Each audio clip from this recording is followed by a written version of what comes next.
Do you know anything? Could you briefly explain a little bit about the future of normal Norma? I can't reveal too much, but just so she becomes a bit crazy, a bit wilder. I hear it might be a new love interest. Perhaps Peggy Lipton first met Quincy Jones in 1969 in the Bahamas, aboard a sailboat. What appeared to be a harmless interaction was essentially the start of Hollywood's most contentious romance. He was married. She was becoming well known. However, neither was able to stop what came next. They maintained their relationship for 5 years. Secret as the world looked on. When they were married in 1974, it was shocking. Everyone, however, the true scandal wasn't their relationship, which is multiracial. It was Quincy's concealment was closed. Doors for 15 years. Peggy Lipton was born in New York on August 30, 1946 City. At first glance, her family appeared too ideal. They were well off, educated, and well liked by others. Her dad has a Harvard degree. Corporation attorney. Her mom was an artist whose ancestry was originally a vital component of Dublin's Jewish community. Lawrence was where they resided, Nassau County, among the most prestigious suburbs. But beneath that well-preserved exterior was a much more sinister reality than anyone beyond the family's comprehension. Peggy was raised in an environment of unsaid suffering and trauma over generations. A portion of it arrived from the family on her mother's side had escaped as Jewish refugees. From Latvia, her mom had a strong urge to be in charge and looks upon Peggy's birth. Her Peggy Ann was her name. However, Rita made the decision to make it Margaret Ann instead. It appeared like a little detail, but it revealed a greater reality about their home. In their appearance and social group were more important. More than truthfulness, they desired to observe honorable, even if it meant staying hidden. What was actually taking place? Around the Peggy started stuttering when she was 7 years old, so bad that she occasionally couldn't express her own name. It transformed her from a vibrant youngster into a reserved and quiet person. School turned into a terrifying environment, as speaking in front of the class could result in humiliation. Adults wrote it down as a phase and never relating it to the mistreatment she endured suffered. Actually, it was a bodily manifestation of the emotional harm she was bearing. Later, Peggy would remark she grew dismal and depressing. Occasionally, holding her while imagining her own death, take a breath to experience what that could be like. One day, acting would be her escape. However, she was confined inside at the moment. Her life started to shift when her father assisted her at the age of 15.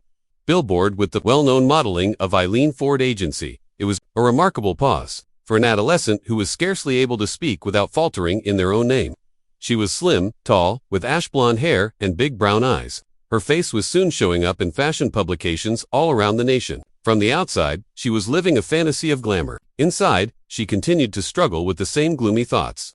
Cocaine and marijuana use, and dietary supplements to deal with it. The irony was sharp. She may serve as an example for everyone.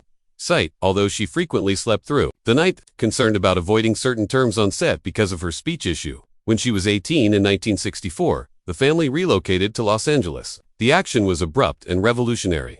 Inside months, Peggy had moved out of her house and into Canyon of Topanga. She lost herself in the counterculture, meditation, yoga, and vegetarianism, as well as music. She outlined the Mtre Pop Festival in 1967 as an awakening of the spirit surrounded by those that shared her appearance and lifestyle. Additionally, she explored during this time with the British actor peyote stamp Terence. Although it was independence, it was risky for someone who was still bearing severe injuries. In the same year, she agreed to a deal with Universal Images. It was a significant professional move, but there was a nasty twist to it. Speaking was necessary for acting, and her stutter frequently caused her to freeze or act her lines had slipped her mind. However, when she was able to speak while reading from a script, with ease. The studio positioned her in whatever parts they felt were appropriate, and she had accepting them as the only option. On the John Forsythe Show at the age of 19, it was a humble beginning. Yet it signaled as soon as Peggy started to move from a fashion transform into an actress. In the upcoming years, she had an appearance in Bewitched, The Road West Virginia, The Invaders, The Alfred Hitchcock Hour, The FBI, and Novak. These jobs weren't just any old jobs. They all positioned her in front of viewers who were devoted to their favorite programs and receptive to new people. Her role in the Alfred Hitchcock Film Hour introduced her to psychological, the genre of suspense, which would eventually influence her Twin Peaks work. In 1965, she even let her brother use the screen. Lipton, Robert, in an episode of Mr. A Unique Family Occasion in Novak's early profession. Peggy entered the movie industry in 1968. With The Western Blue, her first film, it was an additional familial tie. Her Robert brother also appeared in the cast, portraying Antonio, a character who died in a spectacular gunfight. The Joanna and Terence Stamp were in the movie. Carl Malden and Pettit providing Peggy the opportunity to collaborate with well-known names. This universe was distinct from television that moves more slowly and has a larger scale. With her, working on Blue, her brother provided her with experience as well as a feeling of ease, in a year when her career was altering in every way. The Mod Squad brought about that shift. When Julie was portrayed by Peggy Lipton Barnes in 1968, ABC brought something fresh to television. Her, the character, escaped from a home of a prostitute mother, detained for stealing and bearing the burden of a difficult history. The part seemed authentic, because Peggy herself recognized brokenness. She didn't stutter, as she once claimed. When a script's lines are read, she gained freedom by pretending to be someone else. In real life, she never had. Her sensitive, susceptible performance that was rewarded her consecutive for Emmy nominations from 1969 to 1972, in addition to 4 Golden Globes suggestions. In 1971, when he was only 24, she was the recipient of the Golden Globe for Best Actress in a Drama Television Show, among the youngest in history to accomplish so. This was when the Vietnam War was at its worst. During the fight for civil rights, which made her triumph over a personal triumph, Julie Barnes served as an intermediary between the establishment and dissident young people. And Peggy's honor served as a reminder that television was prepared to accept counterculture themes. Her unexpected notoriety also brought a revolution. In style, long and straight, Peggy's belle, tiny skirts, and ash blonde hair, love beads and bottoms became a nationwide pattern. Ironically, she didn't have any interest in the limelight and acknowledged she was paranoid due to her fame. However, by 1970, fashion publications were displaying the department stores and the Julie Barnes style were offering clothes with Mod Squad inspiration lines. Hair salons all around the nation, women were requesting the Peggy Lipton cut. Her manner softened the perception of American suburbia hippie culture, making it trendy rather than dangerous. Prior to the start of the show, she had received the Deb Star of the Year award by Hollywood Hair and Makeup 1966's Stylist Guild, hinting at the impact she might later on. The Mod Squad itself malfunctioned. TV dominates. With its premiere, on the 24th of September 1968, it presented the extreme notion of employing young hippies characters as police officers on the run. They didn't have firearms and used the street's intelligence rather than conventional police strategies. The program addressed problems such other dramas on the network ventured to touch on the period, such as racism, abortion, PTSD in domestic Vietnam, soldiers, police brutality, and violence. Additionally, it included one of the earliest interracial relationships, stars of primetime television. By 1970, it had gained such esteem that one of its episodes received an Edgar nomination, Best Mystery Teleplay Award. At the height of her fame on television, Peggy attempted to branch out into music. In 1968, she released an album of the same name on Luode Records by Adler. Covers were included. Songs written by singer-songwriters of the time period, like Stoney by Laura Narrowend, which she had previously recorded 2 years before. The renowned version by Barbra Streisand, her version peaked at position 121 on the Billboard is bubbling beneath the chart. Additionally, she had mediocre chart performance with Other Lou, was among the singles who rose to Canada's number 45. In February 1970, although her career in music never surpassed her TV celebrity, making her one of the first television star, crossing examples, entering the field of recording, behind the camera, but her life was a lot darker. In her memoir from 2005, she acknowledged she hardly had time to celebrate her achievement. She experienced severe social anxiety, hardly ventured outside her home, and dreaded exchanges with the media. Her timidity was a result of early trauma, consisting of a pronounced stammer that previously made saying her own name challenging. Her insecurities were not resolved by fame, it magnified them. Her love life was equally erratic. At the age of 18, she started in Paul McCartney's affair. During Beatles, she experienced a brief love affair with Elvis Presley, but she subsequently stated that he was largely impotent at the moment. She had other well-known connections with Keith and Terrence Stamp Moon, Lou Adler, and once just about stayed away from having sex with an obstinate Sammy Davis Jr. There were rumors that her relationship with Elvis ended over her efforts to pique his interest in Scientology. Even though millions of people adore her, she characterized herself as being lonely.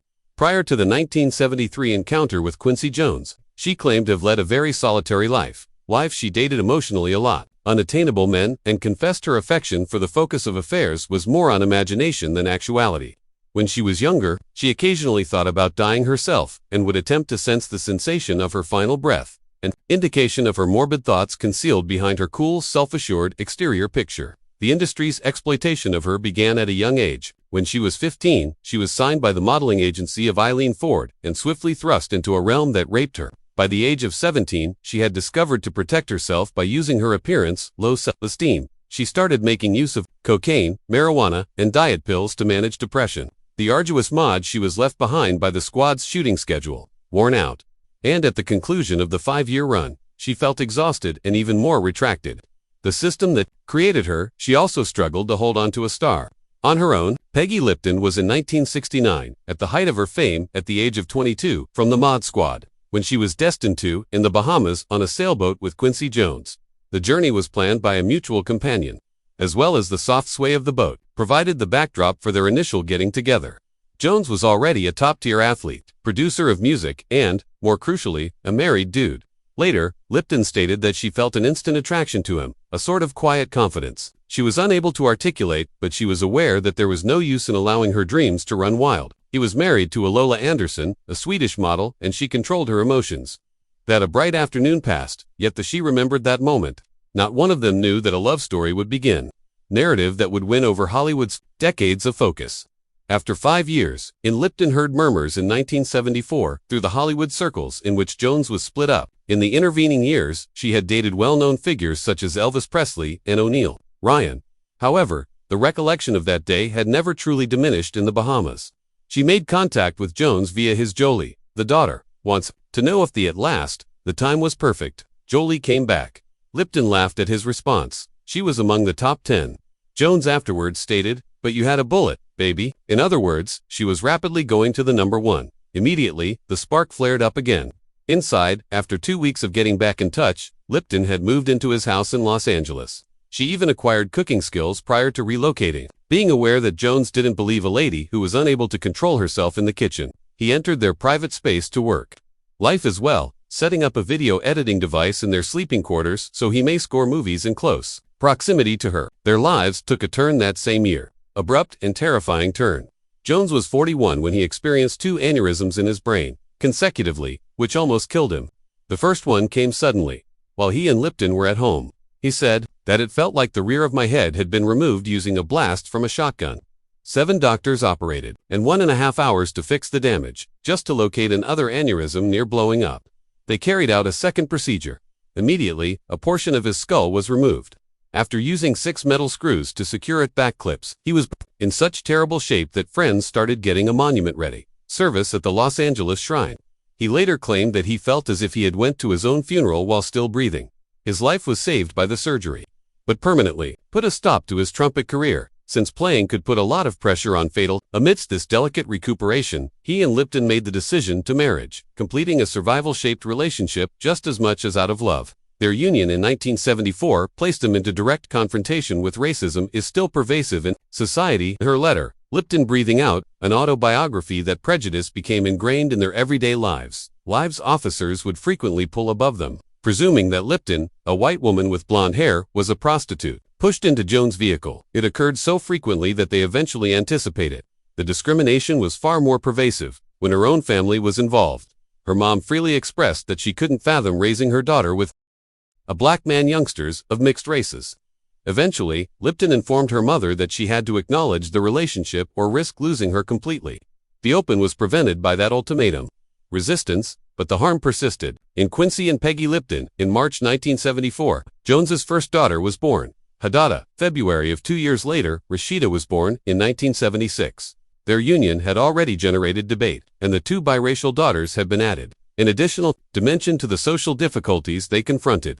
Then, mixed-race children frequently faced discrimination and seclusion. At one point, Lipton's mother had informed her she envisioned a charming white prince or an outstanding Jewish monarch for her daughter, not a black man having offspring of mixed races. Only after meeting him did she start to soften. Her granddaughters, later, Kata departed her largely white private life, school serving a primarily black student body secondary school, where she was comfortable. Rashida, however, initially encountered racial hostility at Harvard University at the height of politics of identity. Both daughters left on to pursue prosperous professions, with Rashida featuring in recreation and parks and making appearances in movies such as The Social Connect. Kadota made an appearance in music, but videos, and had a famous partnership with Tupac Shakur, a rapper. Their initial experiences influenced their dedication to intercultural issues and advocacy for diversity. In 1973, when the Mod Squad disbanded, Lipton was just 27 when she reached the height of her profession. She was a Golden Globe winner, received 4 nominations for Emmys, and could have landed prominent positions for decades. Rather, she decided to distance herself entirely from taking up the role of raising her daughters. She claimed to be burned out, following 5 years of nonstop labor, and had become shy and reclusive from everyone. The focused her time away from Hollywood endured for 15 years without a single exception. A comeback in 1979 for the television film The D-Mod Squad is back. At that point, Hidata Rashida was 3 and he was 5. Lipton had a strong desire to be there for them. Later, she acknowledged that at the release of Twin Peaks in 1990, she had no idea how to make a phone call to reapply for the job. Rashida would thereafter characterize her as the most unreservedly affectionate individual and a continuous assistance during auditions.